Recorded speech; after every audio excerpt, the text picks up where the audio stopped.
Assalamualaikum warahmatullahi wabarakatuh. Gimana kabarnya teman-teman? Semoga semuanya dalam keadaan sehat walafiat dan terhindar dari COVID-19. Dan kali ini kita akan membahas contoh soal SKB CPNS bidang keperawatan terbaru beserta pembahasannya. Semoga bermanfaat untuk teman sejawat yang membutuhkan dan semoga semua lolos dengan nilai yang memuaskan. Jangan lupa untuk share informasi ini ke teman sejawat lainnya.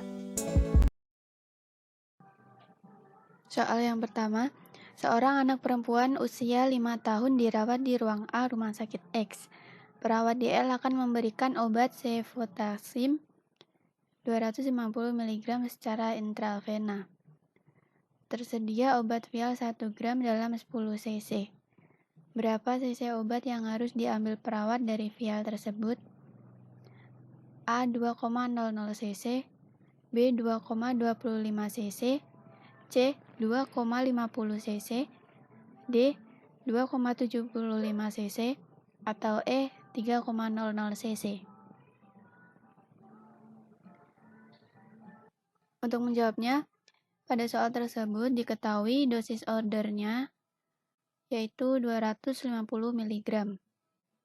Sedangkan dosis tersedia 1 gram per 10 cc atau kita jadikan miligram yaitu 1000 mg per 10 cc. Dan untuk mencari dosis obatnya yaitu dosis order dibagi dosis tersedia kali sediaan. Di sini sediaannya yaitu 10 cc. Jadi 250 dibagi 1000 dikali 10 yaitu hasilnya 2,50 cc. Jadi jawaban yang benar yaitu C, 2,50 cc. Berikutnya soal nomor 2.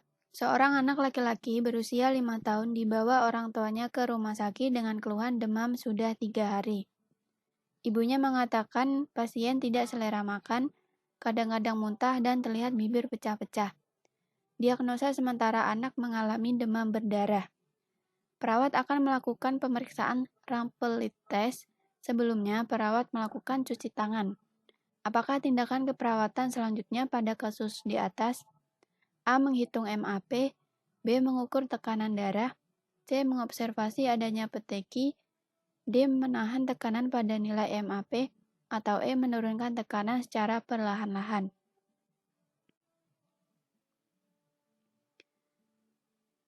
Teknik pemeriksaan pada tes Rampelit adalah dengan memberikan sejumlah tekanan berdasarkan hasil tekanan darah sistolik dan diastolik pasien. Tekanan diberikan selama beberapa menit, kemudian diamati apakah timbul peteki pada area pemeriksaan. Untuk tindakan tes Rampelit ini dilakukan dengan cara yang pertama yaitu melakukan pengukuran tekanan darah pasien, kemudian diberikan tekanan sejumlah yang didapat dari perhitungan menggunakan meset alat pengukur tekanan darah selama 5 menit. Bila pengukuran dihentikan sebelum 5 menit, misalnya karena dianggap terlalu lama, atau dihentikan karena anak rewel akibat kesakitan, hasil tes tidak dapat dijadikan acuan karena dianggap tidak akurat. Manset kemudian dikempeskan kembali dan tunggu hasil pemeriksaan selama 2 menit. Bila jumlah peteki sudah dihitung sebelum 2 menit, dikhawatirkan hasil pengukuran tidak akurat. Pemeriksaan dilanjutkan dengan menghitung jumlah peteki di bawah fossa antekubit. Pemeriksaan dinyatakan positif bila 10 atau lebih peteki dalam area dengan diameter 2,5 cm. Dan pada soal tersebut dijelaskan bahwa sebelumnya perawat melakukan cuci tangan. Untuk prosedur cuci tangan ini dilakukan sebelum melakukan tindakan. Jadi setelahnya yaitu melakukan pengukuran tekanan darah. Untuk jawaban yang benar yaitu B, mengukur tekanan darah. Selanjutnya soal nomor 3. Seorang perempuan berusia 35 tahun hamil 32 minggu dengan GPA G1, P0, dan A0 datang ke poliklinik untuk memeriksakan kehamilan. Dilakukan pemeriksaan Leopard oleh perawat. Saat ini perawat telah menentukan bagian yang ada di fundus. Apakah prosedur pemeriksaan selanjutnya?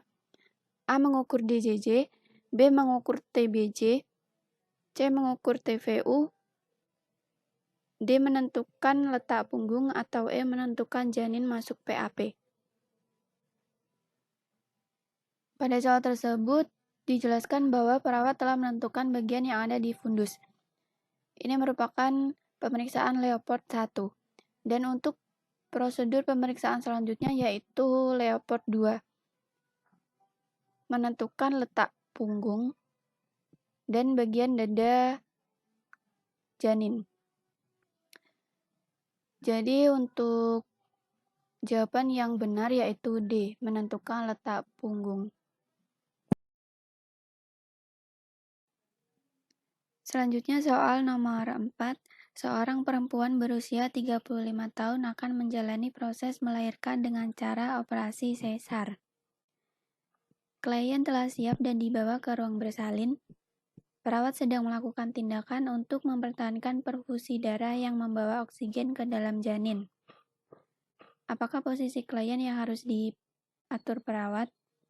A. Posisi terlentang, B. Posisi semi-volar, C. Posisi tertelungkup, D. Posisi Trendelenburg, atau E. Posisi terlentang dengan bantalan di bawah pinggul kanan.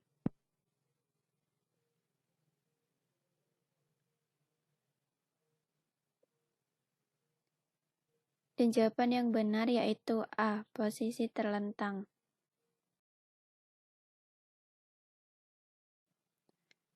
Selanjutnya soal nomor 5. Seorang perempuan umur 35 tahun dengan usia kehamilan 37 minggu datang ke rumah sakit bersalin. Mengeluh perutnya nyeri yang semakin sering, hasil pemeriksaan tekanan darah 120/80 mmHg, pernapasan 22 kali per menit, kontraksi setiap 2-3 menit selama 45 detik, denyut jantung janin yaitu 90 kali per menit. Klien telah memasuki fase aktif. Apakah prioritas tindakan keperawatan yang harus dilakukan? A. Menyiapkan set partus, B. Memonitor tanda-tanda vital, C. Menghubungi perawat penanggung jawab secepatnya, D. Melanjutkan monitoring persalinan dan denyut jantung janin, atau E. Dorong klien untuk relaksasi dan teknik bernafas di antara kontraksi.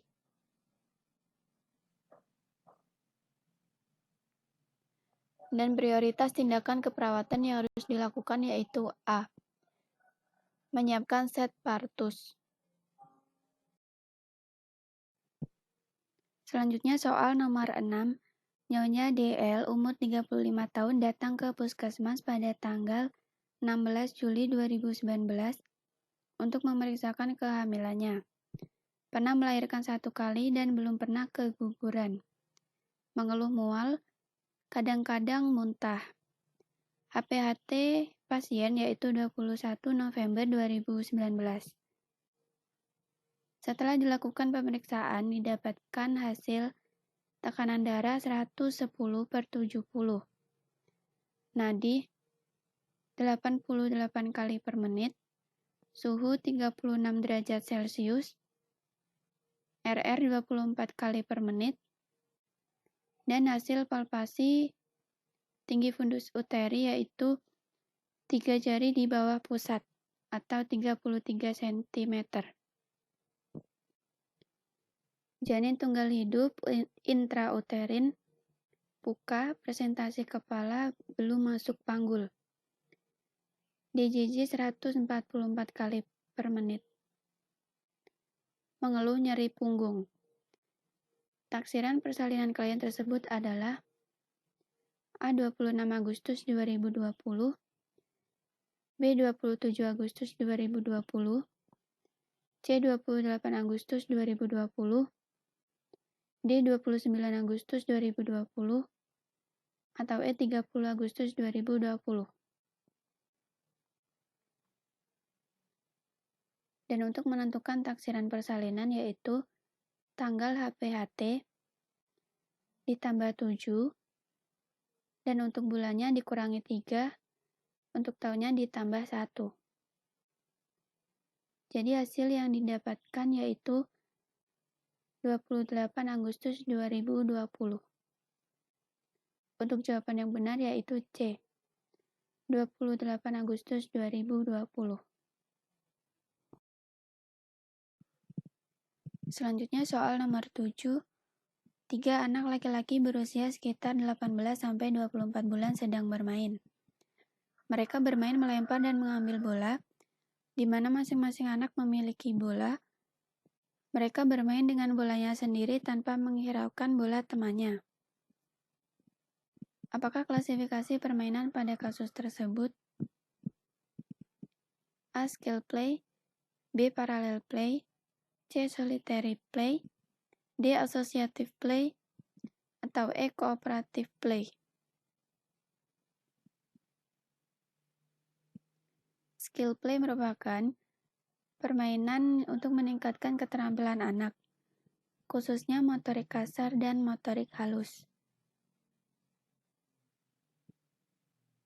Parallel play, anak dapat menggunakan alat permainan yang sama, tetapi satu anak dengan anak lainnya tidak terjadi kontak satu sama lain, sehingga antara anak satu dengan anak lain tidak ada sosialisasi satu sama lain. Solitary play, anak tampak berada dalam kelompok permainan, tetapi anak bermain sendiri dengan alat permainan yang dimilikinya. Dan alat permainan tersebut berbeda dengan alat permainan yang digunakan temannya. Associative play, terjadi komunikasi antara satu anak dengan anak lain, tetapi tidak terorganisasi. Tidak ada pemimpin atau yang memimpin permainan, dan tujuan permainan tidak jelas. Cooperative play, aturan permainan dalam kelompok tampak lebih jelas. Pada permainan jenis ini juga tujuan dan pemimpin permain. Jadi untuk klasifikasi permainan pada kasus tersebut yaitu B. Parallel play.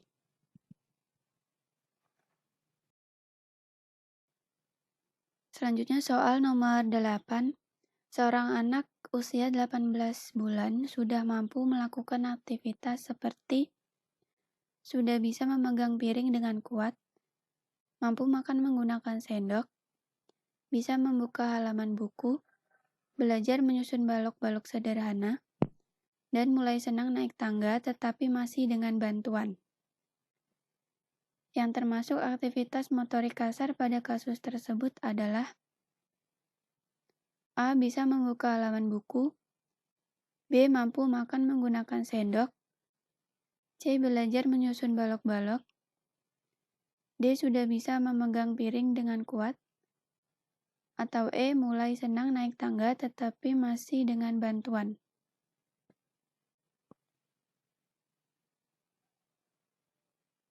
Dan jawaban yang benar yaitu C. Belajar menyusun balok-balok. Selanjutnya soal nomor 9.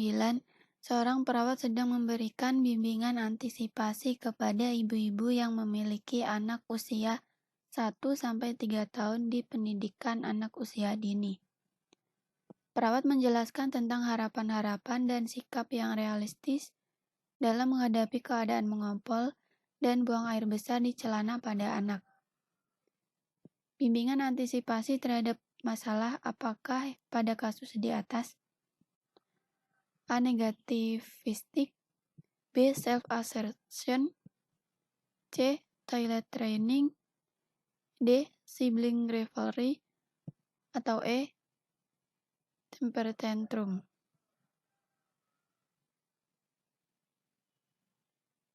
Pada kasus tersebut, diketahui bahwa perawat akan menjelaskan tentang harapan-harapan dan sikap yang realistis dalam menghadapi keadaan mengompol dan buang air besar di celana pada anak. Sehingga bimbingan antisipasinya yaitu C. Toilet training.